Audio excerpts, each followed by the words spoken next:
लोग कहते हैं, लोगों के मति में भ्रम डाल दिया गया है, पीपल पे मत जाना, पीपल पे भूत रहता है।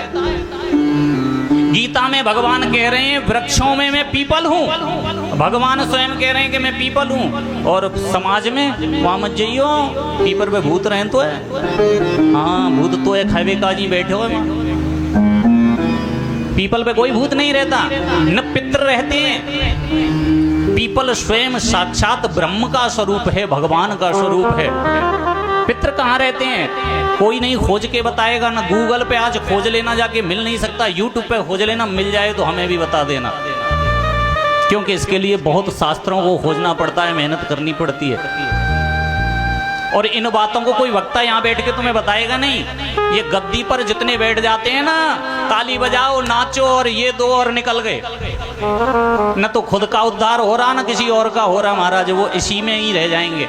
जो बात आप तक पहुंचनी चाहिए वो बात पहुंचती ही नहीं है। इसी कारण से इस सनातन धर्म का विघटन हो रहा है, ये सनातन धर्म पीछे हो रहा है कि जिसको देखो वो अपनी जेब गर्म करने में लगा है, किसी के उद्धार से किसी को कोई मतलब नहीं है।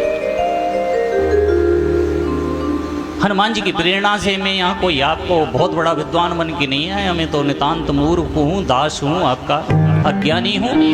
लेकिन जितना गुरुजनों से सुगंधी मैंने ली है इस प्रसाद की, वो आपके सामने परोस रहा हूँ। पूरे इस सृष्टि में प्रेतों का निवास किसी पीपल पे नहीं है, मात्र सृष्टि में एक वृक्ष होता है कायफल का। मैं नहीं कह रहा, इस बात को गरुड़ पुराण कह रहा है।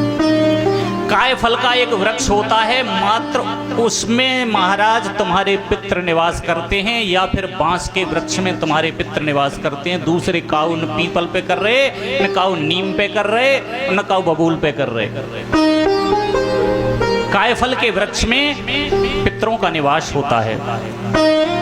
इसलिए जब गंगा स्नान के लिए नियम से करते हैं, पितृ गायत्री जब कराते हैं या घर में पितरों की पूजा कराते हैं या थान बनवाते हैं, तो आपने देखा होगा गांव में 4 ईंट रखवा देंगे, पंडित जी ले चलो इन्हें वहां गंगा जी। अरे जी ईंटन में कहीं तुम्हारे देवता ना जाए रहे, ना जा मिट्टी में जाए रहे, चाहे चांद पे धर के ले जाओ, चाहे हेलीकॉप्टर करके ले जाओ, कभी नहीं जाने वाले।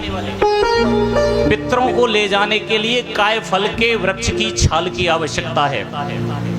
कायफल की छाल लेकर के घर आइए, वैदिक ब्राह्मण से आवाहन करा के अपने पितरों को उस पर बिठाइए और सिर पर रख लो, सफेद साफी से बांध लो और जाकर के कहीं रुकिए नहीं रास्ते में, न कहीं आपको प्रसव पीड़ा करना, क्षमा कीजिए, कहीं भी कोई मलमूत्र का त्याग नहीं करना, सीधे जाकर के गंगा जी रुकना है। साथ में उस ब्राह्मण को ले जाइए, ब्राह्मण जाएगा वैदिक मंत्रों से उन्हें वहां उतारेगा, गंगा स्नान कराएगा, उसके बाद पुनः आवाहित करके उन पितरों को तुम्हारे सिर पे फिर बांध देगा और पुनः ले आइए, ला करके अपने जहां तुम्हारे देवताओं के स्थान है वहां रख दो। आपके जो कुल पुरोहित हैं उनको वहां बिठाओ और आपका जो भांजा मान है उसे वहां बिठाओ, दोनों को बिठा करके सफेद भोजन वहां कराओ।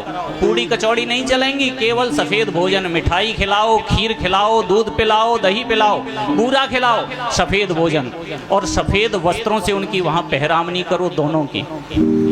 तुम्हारे पितृ देखना महीने भर में तुम्हारे यहाँ चमत्कार न कर दें तो ठाकुर जी की कृपा समझ के याद कर लेना। तो कोई ब्राह्मण आया था फ्री में उपाय बता के गया, एक बार मिलके कह दो बांके बिहारी लाल की।